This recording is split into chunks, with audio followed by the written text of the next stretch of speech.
यहाँ उपस्थित सभी क्रांतिकारी साथियों को मेरा जय भीम, जय मंडल। दोस्तों, मैं अपनी बात को एक कविता के माध्यम से रखना चाहता हूँ, क्योंकि मुझे लगता है कविता एक ऐसा साधन है, एक ऐसी विधा है जिसके माध्यम से हम बड़ी बातों को भी कुछ लाइनों में व्यक्त कर सकते हैं। और मैं ये भी चाहता हूँ कि आप इस कविता का मतलब समझें, और जब इस कविता का मतलब आपको समझ आए तो मैं चाहता हूँ कि आप उस अपना समर्थन भी दीजिएगा। कैसे बचोगे? मैं ही इधर, मैं ही उधर, मैं ही पक्ष, मैं ही विपक्ष। कैसे बचोगे? अदालत भी मैं, वकील भी मैं, मुंसिफ भी मैं। तुम्हें क्यों लगता है इंसाफ दूंगा? कैसे बचोगे? सवाल भी मेरा, जवाब भी मेरा, मीडिया भी मेरी, पत्रकार भी मेरा। कैसे बचोगे? धर्म भी मेरा, पुजारी भी मेरा, उसमें मिला दान भी मेरा, वहां मिला सम्मान भी मेरा। कैसे बचोगे? देश तुम्हारा, नेता तुम्हारा, उसमें दौड़ता विचार मेरा। कैसे बचोगे? अगर आपको इस कविता का मतलब समझ में आया हो दोस्तों, तो आप समर्थन जरूर दीजिएगा। मुझसे पूर्व कई वक्ताओं ने अपने विचार को रखा और मुझे लगा कि उन सब की बातों को समेटते हुए शायद मैं इस कविता में उनके दर्द को बयां कर सकता हूं। तो मैंने अपनी बातों की शुरुआत इस छोटी सी कविता से किया। आप अक्सर देखते होंगे कि हमारा जो दुश्मन है वही हमारे बीच में हमारा समर्थक बन के रहता है, और जब मौका आता है तब वो अपना असली रंग दिखाता है। दोस्तों, हमें उनकी पहचान करना सीखना होगा। जब तक हम अपने दुश्मनों को पहचान नहीं जाएंगे, हम ऐसे ही सदियों सदियों तक छलते रहेंगे और छलते जाते रहेंगे। दोस्तों, हम सबको पता है, हमारे लोगों में सुधार करने के लिए, हमको जगाने के लिए हमारे समाज में महात्मा बुद्ध, कबीरदास, फूले, पेरियार और हम सबके दिलों में बसने वाले डॉक्टर भीमराव अंबेडकर साहब, इतने सारे लोगों ने हमको जगाने का प्रयास किया, लेकिन अफसोस आज तक हम जाग नहीं पाए। आप सबने सोचा आखिर क्यों? जो महात्मा बुद्ध ने पूरी दुनिया को ज्ञान का प्रकाश दिया, पूरी दुनिया को अपने चरणों में नतमस्तक कर दिया, वो बुद्ध अपनी ही धरती पर आकर बिखर जाते हैं, फेल हो जाते हैं। आखिर क्यों? वो डॉक्टर भीमराव अंबेडकर साहब, जिन्होंने पूरी दुनिया में अपनी ज्ञान का डंका बजा दिया, जिनको पूरी दुनिया ने सिंबल ऑफ नॉलेज के रूप में जाना, अपने देश में आकर सिर्फ दलितों के नेता बन जाते हैं। आपने कभी सोचा इस बात को?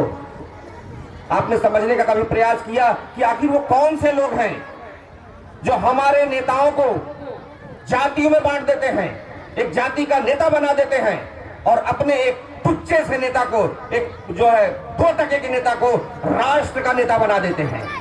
आपने कभी सोचा इस बात के? दोस्तों, जिस दिन हम इन सवालों का जवाब खोजना शुरू करेंगे, यकीन मानिए हमारी उन्नति खुद ब खुद चालू हो जाएगी। मुझे लगता है दोस्तों, इन सब के मूल में शिक्षा है, और शिक्षा ही वो हथियार है जिनसे हम अपने अज्ञान को मिटा सकते हैं, जिसके लिए डॉक्टर भीमराव अंबेडकर साहब ने कहा कि शिक्षा उस शेरनी का दूध है जो पिएगा वो दहाड़ेगा। लेकिन हम लोग आज तक शिक्षा की ताकत को नहीं जान पाए।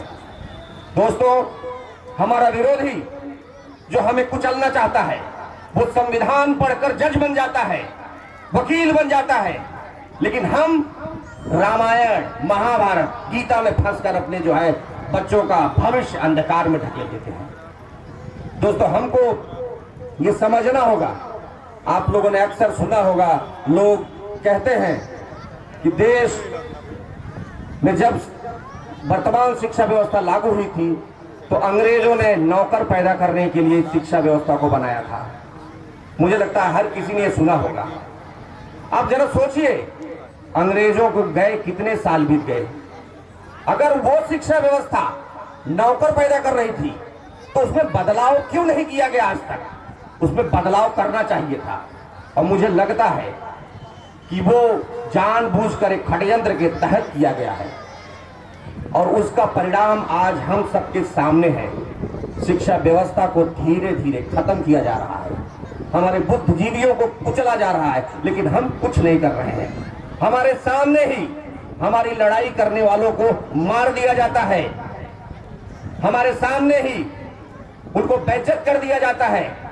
लेकिन हमारे समाज में जबकि संख्या हमारी 85% है, फिर भी हमारे समाज से कोई निकल कर नहीं आता उनको बचाने के लिए। दोस्तों, अगर हम जिस दिन अपने अधिकार को समझ गए और हम खड़े हो गए तो यकीन मानिए हमारे सामने मुट्ठी भर लोग से टिक नहीं सकते हैं, लेकिन हमारी कमजोरी का फायदा वो उठाते हैं। दोस्तों, हमको इतना सक्षम बनना होगा कि लोग हमारी कमजोरी को ना उठा पाए। मैं आप सबसे एक सवाल पूछना चाहता हूं।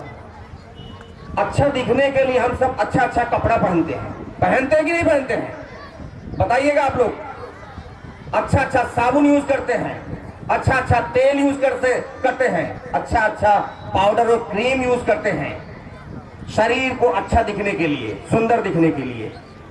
ठीक है, रहने के लिए हम घर बनाते हैं, चलने के लिए गाड़ी और घोड़ा खरीदते हैं। अपने जब पेट में भूख लगती है, शक्ति लेने के लिए हम पेट में खाना डालते, भोजन डालते हैं। अब जरा सोचिए, हम शरीर के लिए, अच्छा दिखने के लिए सब कुछ करते हैं, इस दिमाग के लिए हम क्या करते हैं? आप एक चीज जान लीजिए, आप जो इस दिमाग में डालेंगे वही आपको सामने आएगा। मैं आपसे अनुरोध करता हूं हाथ जोड़कर, जैसे आप अपने पेट का ध्यान देते हैं, अपने शरीर का ध्यान देते हैं, अपने रहने का ध्यान देते हैं, उसी तरीके से हमें अपने दिमाग का भी ध्यान देना होगा। दोस्तों, हमें अपने दिमाग को तेज करने के लिए किताबों की जरूरत होती है, नए नए विचारों की जरूरत होती है। तो हमें अपने कमाई का कुछ हिस्सा किताबों में जरूर खर्च करना चाहिए। अगर जो समाज अपनी कमाई का हिस्सा किताबों पर नहीं खर्च करता, आप यकीन मानिए ऐसे ही बैठा रहेगा और सालों साल तक यही मिलेगा। और हमारा जो विरोधी है, जो हमारा दुश्मन है, वो सत्ता पर रहेगा और हम आप ऐसे ही भाषण देते रहेंगे, भाषण चलता रहेगा। मैं तो इंजीनियर साहब का बहुत बड़ा मुरीद हो गया हूं आज इनके काम को देखकर, और मैं यकीन दिलाता हूं सर कि मैं आगे से आपके कंधे से कंधा मिलाकर काम करूंगा। मैंने देखा है बहुत सारे लोग मंचों पर बहुत बड़ी बड़ी बातें करते हैं, लेकिन जब समय आता है तो लोग कोई दिखाई नहीं पड़ते हैं। मैं अपने लोगों से अनुरोध करना चाहता हूं कि आप चीजों को समझें और अपने समाज को समझाएं। हमारे समाज में सबसे बड़ा पाखंड ही सबसे बड़ा रोग है, हमें उससे लड़ना होगा। मैं आप सबको बताना चाहता हूं, मैं पिछले लगभग 25 सालों से ना किसी मंदिर में गया हूं, ना किसी भगवान के सामने अपने सर को झुकाया है, और मैंने ये फैसला किया है कि मैं मरूंगा तो अपना सीना, अपना सर ऊपर कर कर मरूंगा। मुझे किसी भगवान के सामने नहीं झुकना है। मुझे पता है ये अधिकार जो मिला है ये संविधान ने दिया है, ये शिक्षा ने दिया है, ये डॉक्टर भीमराव अंबेडकर ने दिया है। नहीं तो कहीं मैं किसी गांव में भैंस चलाता। मुझे आज ये बोलने का मौका मिला है, आप सबके सामने मेरी बात रखने का मौका मिला है, ये तो उसके पीछे है डॉक्टर भीमराव अंबेडकर। दोस्तों, मैं चाहता हूं कि हमारे लोग जगें और उठें और अपने अधिकार को छीन लें। बगैर आपको छीने अधिकार नहीं मिलने वाला है, ये मेरी बात आप याद कर लो। दोस्तों, वैसे तो हम लोग बहुत ही मिलजुल कर रहते हैं, लेकिन मैं अक्सर देखता हूं जब चुनाव आता है, चुनाव के समय हम जातियों में बंट जाते हैं, हम पार्टियों में बंट जाते हैं, और इसी का फायदा हमारा दुश्मन उठाता है।